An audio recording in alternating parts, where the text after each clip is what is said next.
And welcome this evening to Authors Talk, sponsored by Capitol Hill Village, the History and Biography Group. We're lucky today to have Leslie Schwalm talking about her new book, Medicine, Science, and Making Race in Civil War America. Excuse me, it just came out this year and we're lucky to have her. I'm going to turn things over to Trudy Peterson, who will make introductions and moderate the evening. Thank you. Thanks, Kathy. To all of you who are here, this is Leslie Schwalm, University of Iowa emeritus professor, whose specialty is as a historian of gender and race in the 19th century US. She's done a lot of work on slavery, on the Civil War, and emancipation, but has now gone into looking at medicine and in the Civil War.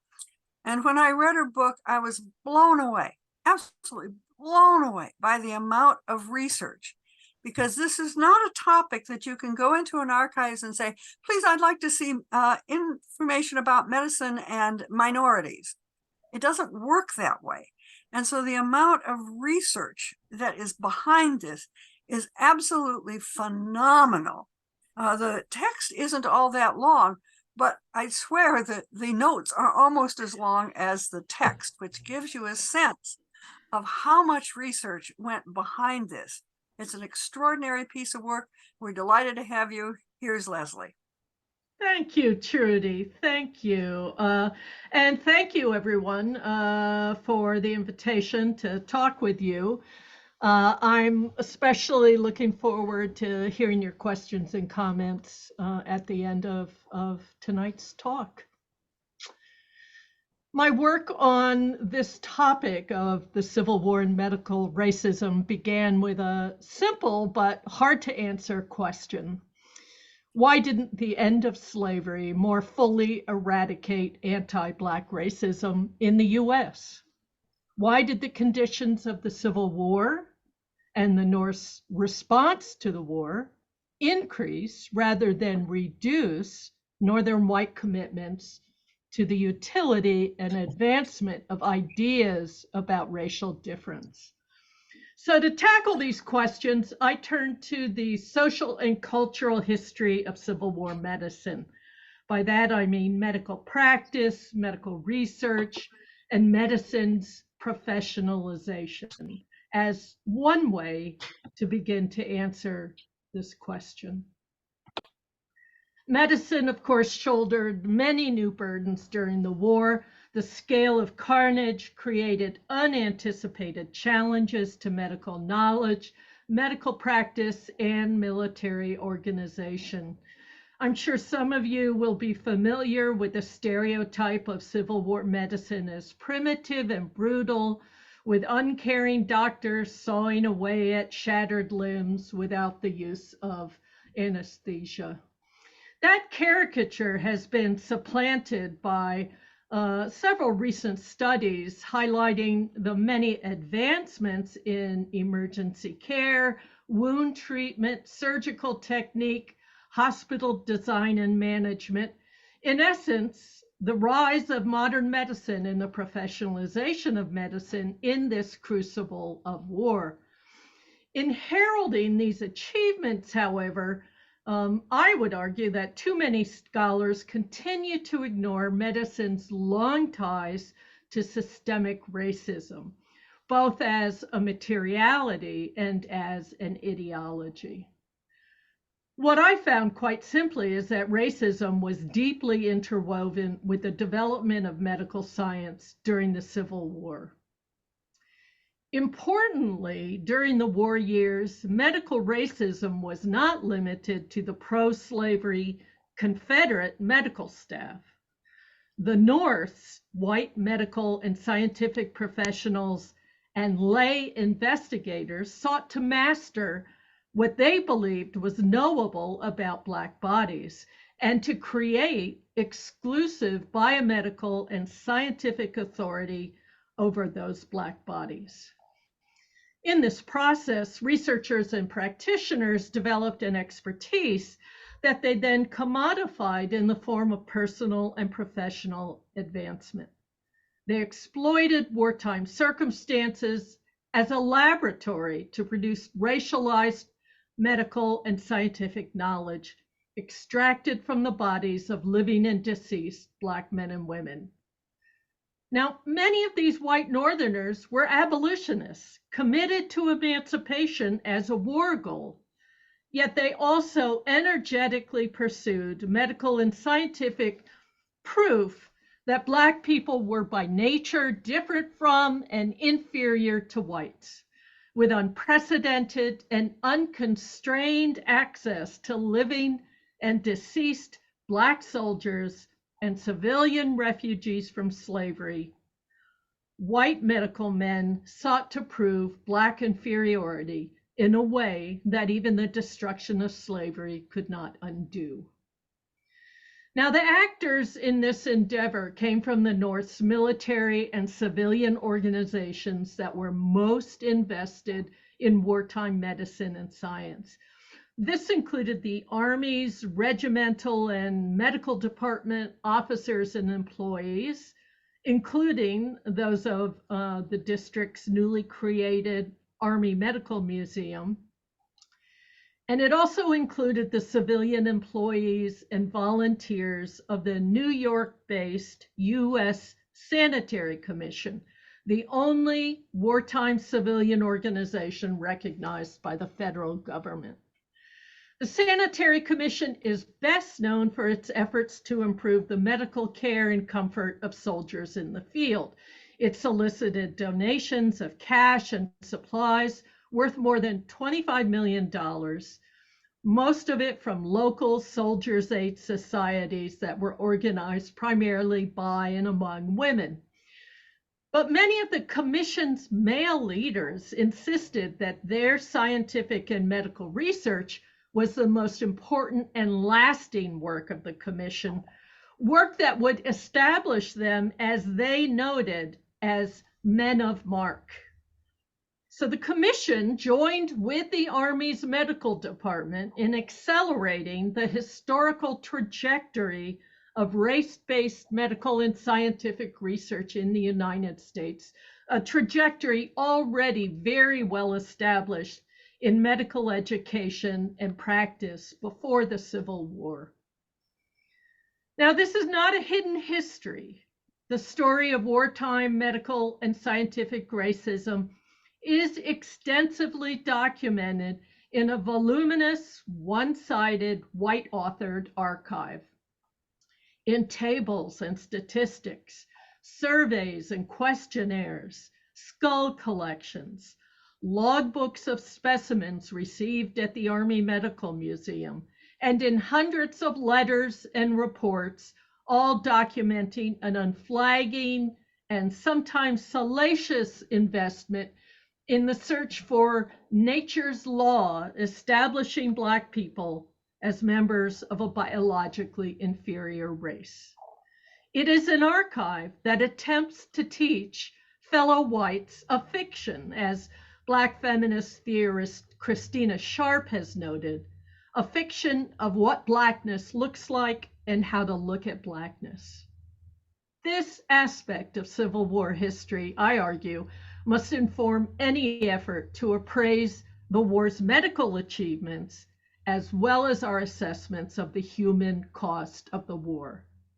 Northern whites believe that by collecting the commentary of white observers, conducting detailed measurements of Black soldiers' bodies, preparing medical specimens, dissecting the dead, and writing post-mortem reports, they gained professional prestige and confirmed their authority on the science of race and racial hierarchy. They believed this was important and valuable work, as well as work that ensured their place in the professionalizing world of medicine. Race-driven medical research, as I've noted, already well established in the antebellum United States, took several forms during the war. Both the Army and the Sanitary Commission devised and circulated investigative questionnaires, and surveys, soliciting the narrative observations of white medical and military officers concerning the physical and physiological characteristics of Black troops. Now, narrative surveys collecting qualitative data was a well-established mode of studying and representing populations. It was commonplace and popular in 19th century American print culture and science. Among the race-focused surveys conducted during the war, one of the earliest was conducted by an engineering office who surveyed white commanders of working parties of white and Black troops who were at the time performing very difficult and dangerous labor during the 1863 siege of Charleston, South Carolina. White commanders were asked to comment on the intelligence, endurance, courage, strength, and efficiency of Black soldiers compared to white. And the respondents went to considerable lengths to describe how they believed race shaped Black soldiers' capacities. At the end of the war, another questionnaire was circulated by the Army's Provost General to all of the Northern surgeons who performed physical exams as part of the Army's enlistment process. One of the 10 questions solicited their observations on the unique and distinctive features of Black bodies. 72 of 116 respondents offered substantial answers to this question, including surgeons with extensive opinions, but admittedly little actual experience examining Black men. And in yet another instance, white surgeons in Black regiments, along with other expert observers, 260 in all, were invited to participate at the end of the war in a scientific survey about the physiological status of the Negro as compared with white soldiers. Now, these efforts produced several outcomes. The mere fact of soliciting commentary about them created Black soldiers as a scientific and medical class in need of study. The surveys also created and reinforced an identity among white respondents as reliable authorities on Black bodies. And because these surveys were conducted on behalf of state bureaucracies, the surveys and their findings were associated with state authority and the work of governance, adding gravity and official sanction to the projects. Lastly, the collected responses created a body of data that lived on well past the war and beyond the 19th century in terms of their utility to racist science. Now, another dimension of the wartime race science project was a large-scale study of the measurements and proportions of the human body conducted by the Sanitary Commission. Initiated early in the war, prior to Black enlistment, this project originally set out to create and statistically assess detailed measurements of the bodies of white soldiers. In 1864, however, the project passed to the direction of Benjamin Gould, one of the nation's foremost scientists, who turned the project to the study of Black soldiers. Gould believed that of all the medical and scientific research conducted by the Sanitary Commission, none would surpass the importance of this new work. Gould and his commission colleagues never described this as a race project, but instead described the project variously as a hygienic history of Black troops, as a sanitary inquiry, as an anthropological study with ethnological significance, as an inquiry into Negro organizations and diseases, and finally, as a study of the length, breadth, thickness, capacity, and comparative anatomy of Ethiopians, and I should remind you here that none of these men were born in Africa. These were all Americans of many generations. Gould, in pursuing this project, employed and trained a dozen white examiners to visit Black regiments and interview and measure men who either volunteered or were ordered by their white commanders to submit to examination.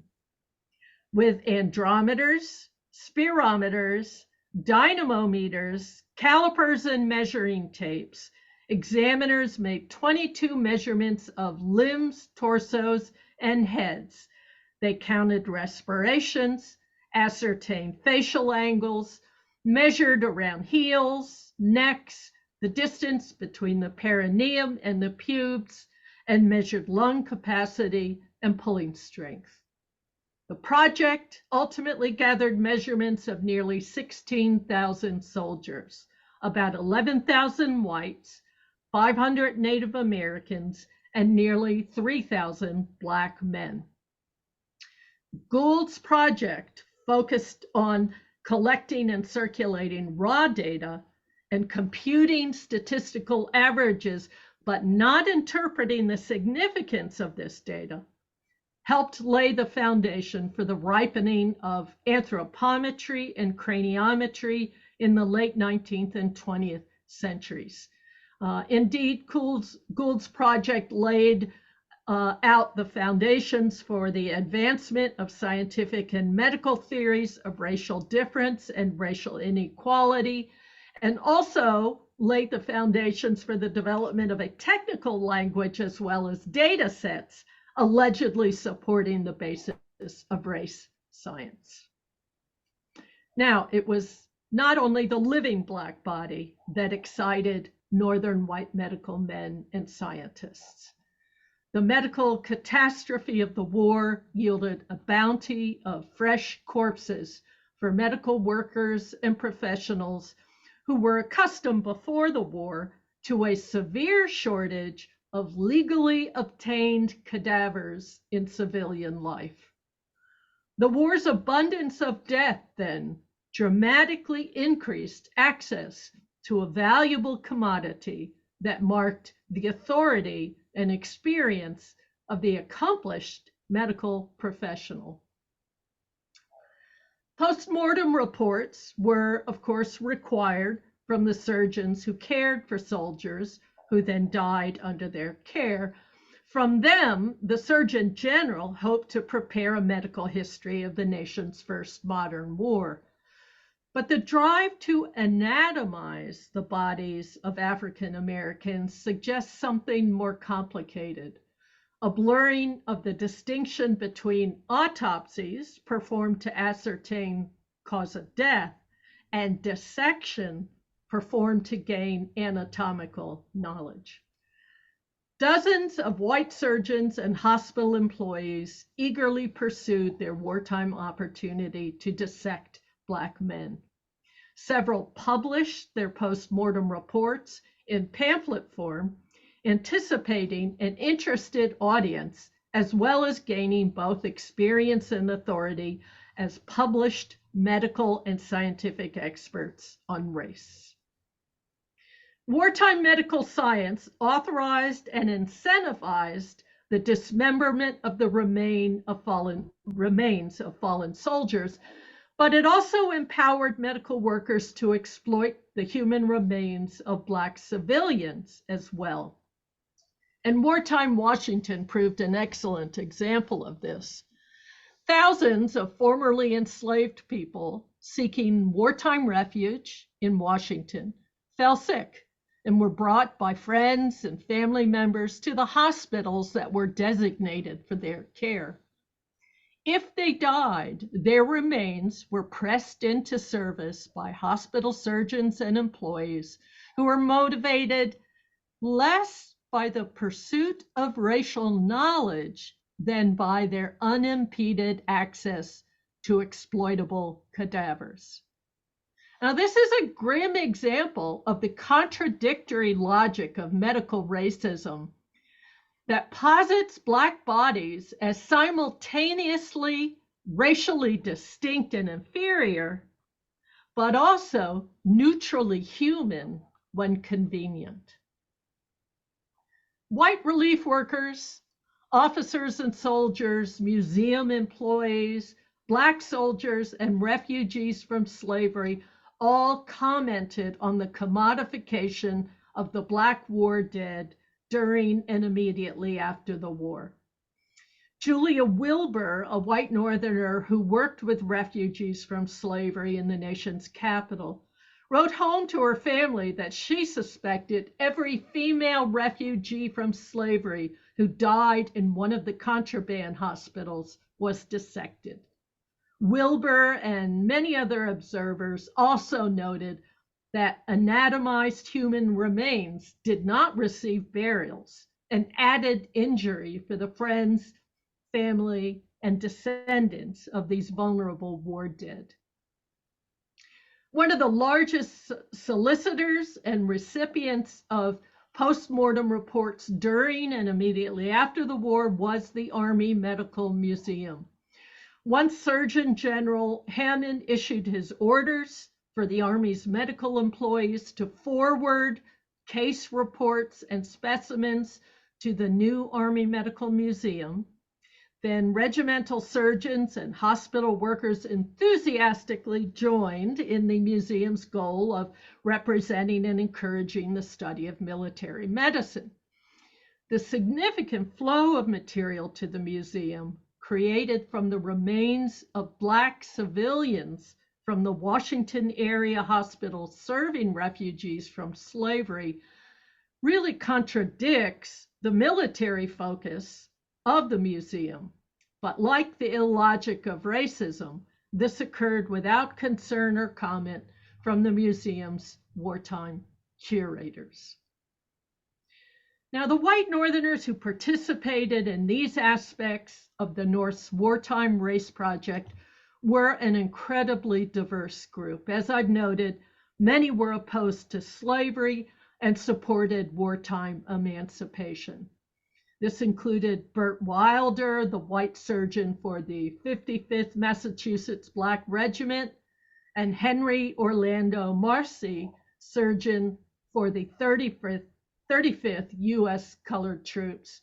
Both of these men, however, engaged in anthropometric assessments of the Black men under their charge for the Sanitary Commission.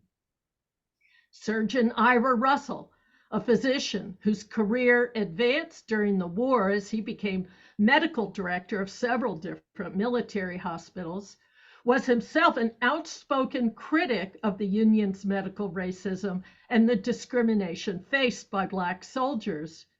But Russell also maintained an active research program during the war, which included the anatomization of over 800 Black soldiers. Elisha Harris, one of the founders of the American Public Health Association and one of the first commissioners of New York's State Board of Health, through his enthusiastic support to the Sanitary Commission's race science.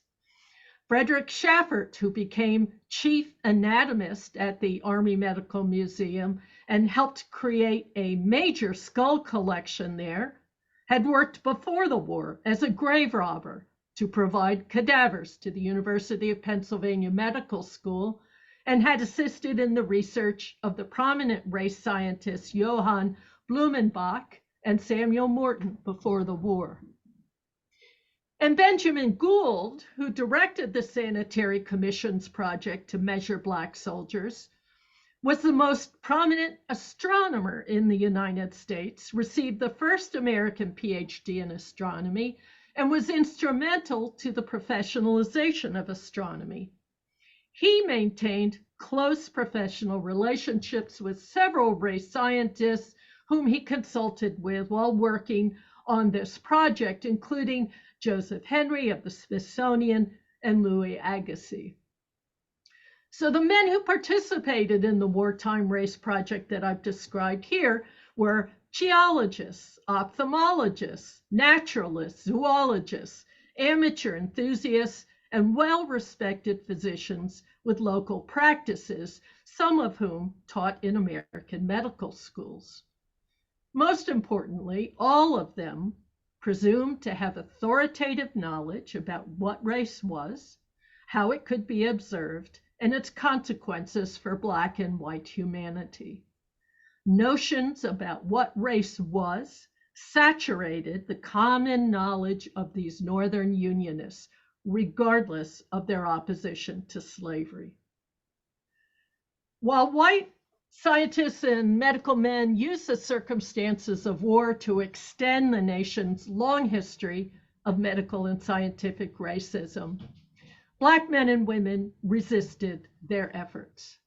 We know from service and pension records, among other sources, that Black soldiers criticized and avoided the most inept and hostile white regimental surgeons, a few of whom used their positions of power to torture the soldiers under their care.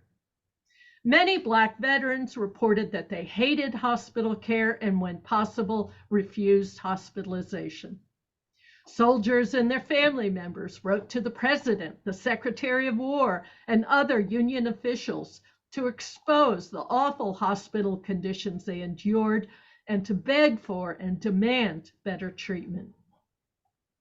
Black soldiers must also have been very aware that when their deceased comrades fell victim to the investigations of surgeons like Ira Russell, they were denied the dignified burial they had earned in sacrificing their lives for the Union and for freedom. Black soldiers also resisted the Sanitary Commission's measurement project. The white investigators charged with making measurements reported Black soldiers' suspicion, resistance, and refusal to be made objects of study. Several agents reported that Black soldiers suspected that the measurements were part of a scheme, a prank, or intended somehow to abuse and exploit them. Many refused to undress for measurement, although agents measured a far higher proportion of Black men naked than white men. Some Black soldiers simply refused outright, although many were compelled to participate by their commanding officers. Others refused measurement on Saturdays, which they felt was their well-earned day off. Some soldiers gave false names. Others thought better of it after being measured and attempted to steal or destroy the record of their measurements.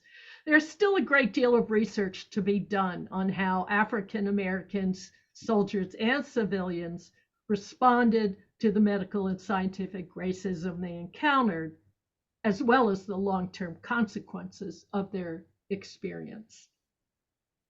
So let me conclude. The race project of the Civil War that I've described is important to our understanding of war, of medical racism in the past, as well as the racism that continues to pervade medical science and practice today. The Union war effort was, in part, a race-making effort, ultimately assuring white Northerners and Southerners alike that the nation's racial hierarchies, and specifically the subordination of Black Americans, was scientifically and medically assured to survive emancipation. This Civil War research also became part of the supporting framework for institutionalized medical racism that continues to plague research, as well as the medical screening, diagnosis, and treatment of Black men, women, and children. Diagnostic predictors, from the risk of bone fractures to cardiovascular disease, rely on antiquated racial categories. Genetic studies refer to race without defining what it means. Medical students continue to graduate believing that the skin of Black people is thicker than that of whites. In other words, the medical and scientific racism that was fueled during the Civil War lives with us and kills some of us today. Thank you. Thank you, Leslie. That was absolutely terrific. One quick question before I turn it over to the general questions that I know people have, it was striking to me that knowing that the Black soldier was laboring in a totally different kind of labor than most white soldiers experienced, that they could then look at the data and say, well, yeah, their bones get more fractures. Well, of course they did. Yeah. I mean, how did this mentally work? Some people refer to racist thinking as witchcraft, as similarly based on folk beliefs that have very little rooting in logic and have everything to do with the illogic of what one believes about the natural world. So, I'm one of those who believes there's a great deal of illogic in racial ideology and practice. So I'm never surprised to find people believing contradictory things and holding that together. Okay, questions from our participants? Hands, comments? Yeah, Judy. Hi, I think this was terrific. So I have a question about whiteness, actually, because you use white as if it's a consolidated category, and my understanding is that there's still very much sort of what we now treat as sort of ethnic differences, right? That whiteness wasn't really consolidated until much later, and I'm curious how that played out and whether or not this actually contributed to that consolidation that that allowed white America, so-called white America, to other. Yeah. That's a great sort of question and comment, Judy. The Sanitary Commission Measurement Project included sporadic references to whites as Americans. And I think that's part of what you're getting at, that although I saw very few references to things like the Irish born or an Irishman, I did often see the use of American, and I believe that is in part a reference to beliefs about varying degrees of whiteness at the time. What's most striking, however, is the constant and persistent use of whiteness as an invisible center in all of the surveys and questionnaires and measurements and in the publications that followed. Whiteness is always the invisible center against which commentary about African Americans is contrasted to. It's never the reverse, never. Whites are never compared to African Americans. Whiteness is always the center. And so, on one hand, yes, there are some moments where we see likely indications of still some fractured notions about what whiteness was. Still, overall, in what I read and saw in the archives, whiteness was a kind of a unified, invisible center. That's really interesting. Yeah, fascinating. It is really interesting. And then just one other comment, which is, I actually did a dissertation a long time ago about, political subjectivity in the pre-Civil War period. So I'm kind of like, this is really fascinating to me. But one of the things that your work makes me think about is what happens when you overlay class on top of this, right? Because it seems like that the medical profession is trying to climb out of the kind of the bottom level of the class structure, right? From being sort of, the butchers that, and your dentist was the same as your carpenter who just pulled that kind of thing. And so, and that one of the sort of pieces of work of the Civil War was to make that distinction between, that whiteness helped to separate the low income and the impoverished, right? To make the white workers better than the Black workers, even though they had this class thing, in common. And so I'm just sort of curious how you would kind of narrate that, if you haven't a thought about how you would narrate that sort of class issue, in sort of layer that onto what you've been talking about. Well, certainly by ensuring the white working class, right, that they will never fall as low as the Black man or woman, right? Mm-hmm. They are attempting to ensure some American identity that steers the working class away from class conflict. Mm-hmm. The flip side of that, of course, is that during the war, medicine really does become profoundly professionalized. Mm-hmm. And so we also see the wartime creation of this new professional class of physicians that, of course, coincides with their whiteness, the exclusion of African Americans from that category, and the significance of race knowledge or race science to that class of emerging professionals. Mm-hmm. Yeah. Yeah. Interesting. Leslie, Joanna, let me follow up just a minute. You mentioned that they also measured 500 Native Americans. What happened to that data, and how does that relate to any of this?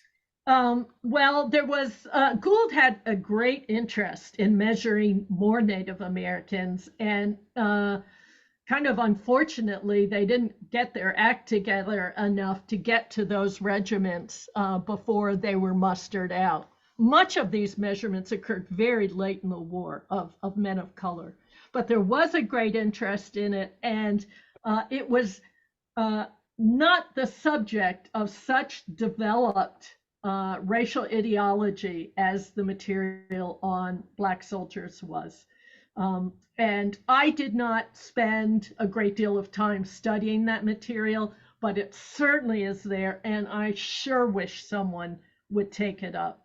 The records at the Sanitary Commission are astonishing in their size and in the extent to which they are absolutely untapped.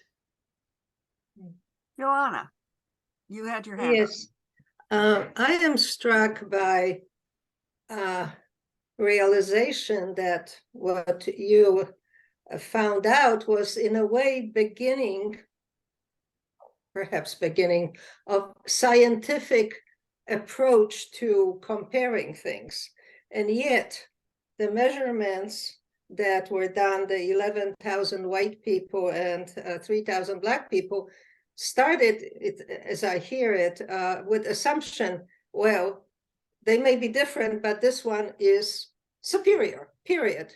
And so it's so unscientific by today's standard, the sampling of, and then you compare one to another, and then you try to correlate of perhaps why these differences occur. I'm sure there were differences between physical conditions of well-fed, middle-class boys versus, sons of cotton pickers, slaves. So it's remarkable how it was in a way beginning of certain science and so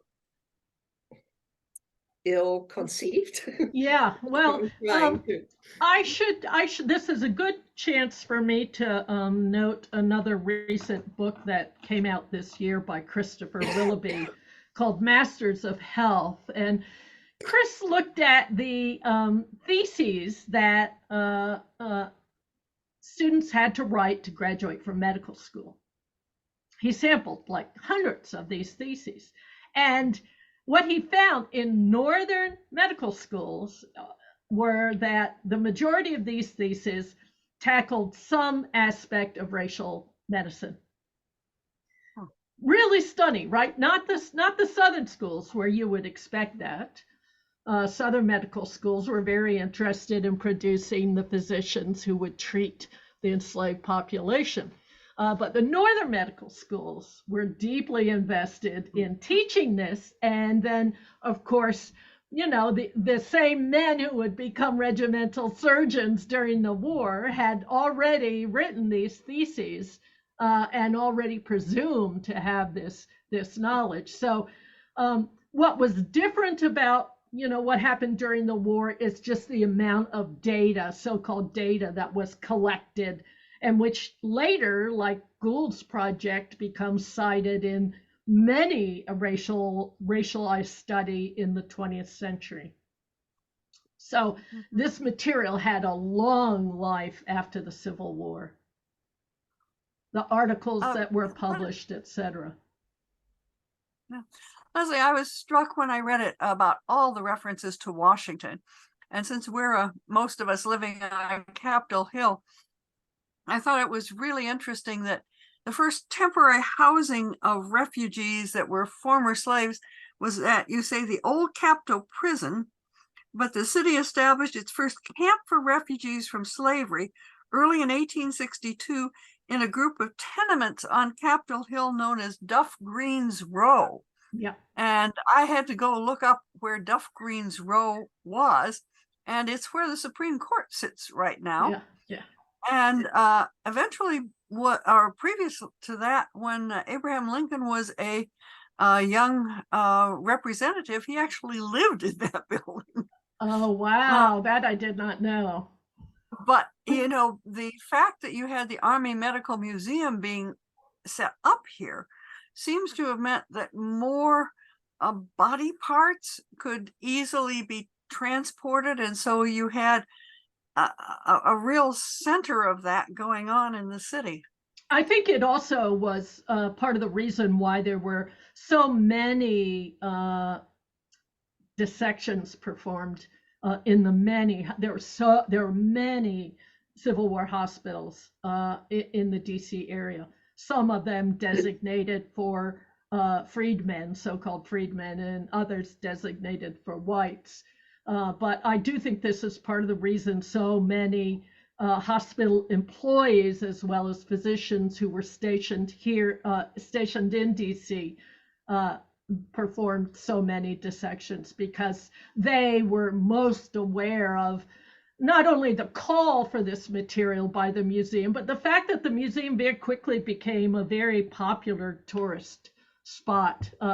There's someone by the name of Mary Ames, AMES, who wrote kind of a tour guide to Washington, D.C., and the Army Medical Museum features prominently in there some illustrations. So, well, of course, our Hill Center, right, is Civil War Hospital. I assume it was white. I never heard. Oh, no. Was it? The interesting thing about that is the very first person who was admitted to that hospital was a Black man who had worked in the Navy. So, no kidding. Yeah. I mean, I knew there was a lot. I knew that, like the Navy Yard, that there's a whole sort of racial history there of free Blacks working in the Navy Yard and all of that. And that's right. And in fact, I can't remember. That's really interesting. Can't remember his name right now, but one of the rooms in the Old Naval Hospital is named after him, the first person to be admitted. So it's also important to note that the racial organization of military hospitals changed all the time. There's one hospital that was in St. Louis in Benton Barracks that went from integrated to segregated, Black and white in separate rooms, to entirely for Black soldiers, back to entirely for white soldiers, all during the war. Just imagine, the stress that military hospitals were under, and to layer on top of that all the work necessary to organize and reorganize around new rules of segregation. So it's very likely the hospitals changed constantly. Leslie, will you talk a little bit? Oh, excuse me. Let me talk a little bit about how Black medical professionals played a role in this, and how did they react? Yeah, there were 15 or 16 Black physicians who worked in some setting for the Army during the war. Very few of them appointed as regimental surgeons. So most were hired at the sort of lowest level of medical employee as contract workers. This was temporary. It was the poorest paid. You were the bottom of the totem pole. And their experiences were horrible. One, Augusta Alexander,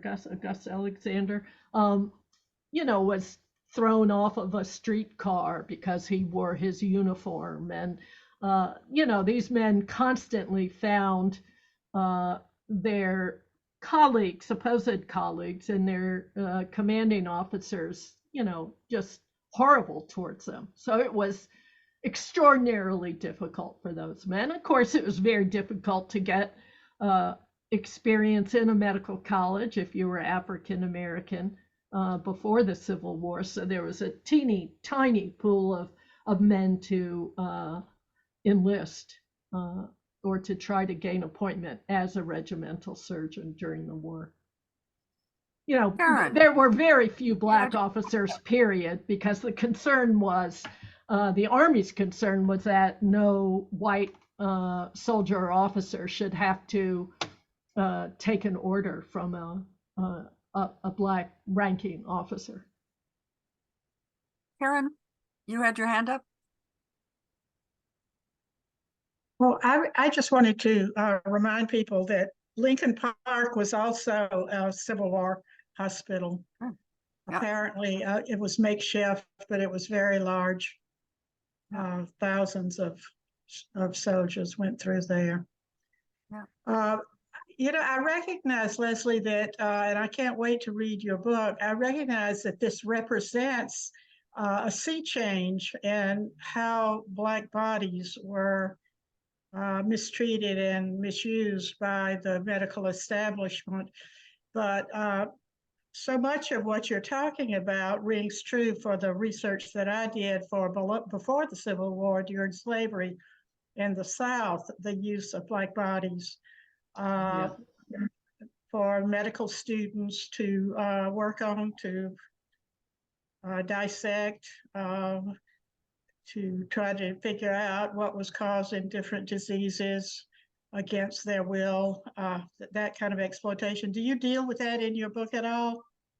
I don't really, but of course, to me, kind of the golden example of that medical racism in the South is Deirdre Cooper Owens' book called Medical Bondage, which is about Sims' experimental gynecological surgery, experimenting on enslaved women to find a surgical cure for prolapsed uterus and fistulas. And this is, something that many white women suffered from, but he experimented on enslaved women to perfect his cure, and then would go on to perform that surgery on many people. But Deirdre has written a really, really great book on this, again, called Medical Bondage. So absolutely, Karen, you're absolutely right. This was very extensive and common practice in the South. And there was an extensive trade, a slave trade in deceased enslaved people between the North and the South. So Northern medical schools oftentimes arranged to purchase cadavers from agents in the South who would ship to them these cadavers because they were very hard to obtain. Mm-hmm. Kathy Truex, you had your hand up. Yes, you've spoken a lot, Leslie, about the role of the Army Medical Museum. Yeah. Could you touched on in your book about the Smithsonian, and could you, given where we are, could you speak a little bit about that? We've had a lot of press lately about the Smithsonian trying to figure out what to do with some of their acquisitions from that time, particularly a lot of Black skulls. But could you talk a little more about that? Yeah. So the measurement project I described actually had some early roots at the Smithsonian. The director was very interested in this kind of a measurement project focusing on white soldiers. So the Smithsonian had a role in kind of encouraging the Sanitary Commission in conducting this project and designing it and conducting it. But the Smithsonian and the Army Medical Museum were kind of colleagues and competitors in collecting the skulls and skeletal remains of both Black people and Native Americans. And at one point, they tried to sort of set some lines about who would collect what, and they exchanged some materials. When the Army Medical Museum finally decided to stop collecting sort of ethnographic material items from the burial mounds of Native American people and traded those off to the Smithsonian in exchange for skulls. The Army Medical Museum had the second largest skull collection in the United States. Samuel Morton's was the largest, and this is a very notorious part of the of racial science and the notion that the skulls and therefore the brains and therefore the intelligence of people of African descent was inferior to that of whites.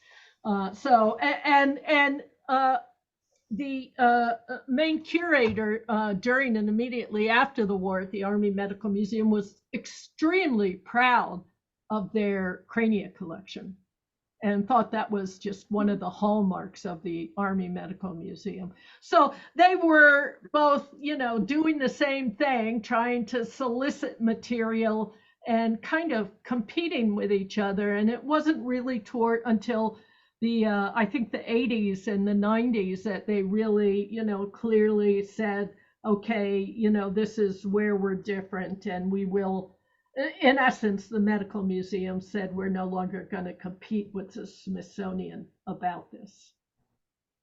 Judy Canning, you have your hand up. Wasn't that Army Medical Museum on the mall? I'm pretty sure it was still on the mall when we came here in '65. Yes. It was. It was originally in Ford's Theater. Okay. Oh. Yeah. And it was on the mall, and now it's in Maryland. So Yeah, It was on it's a Independence. very hard to reach place, I will say. It's not an easy place to reach by public transport.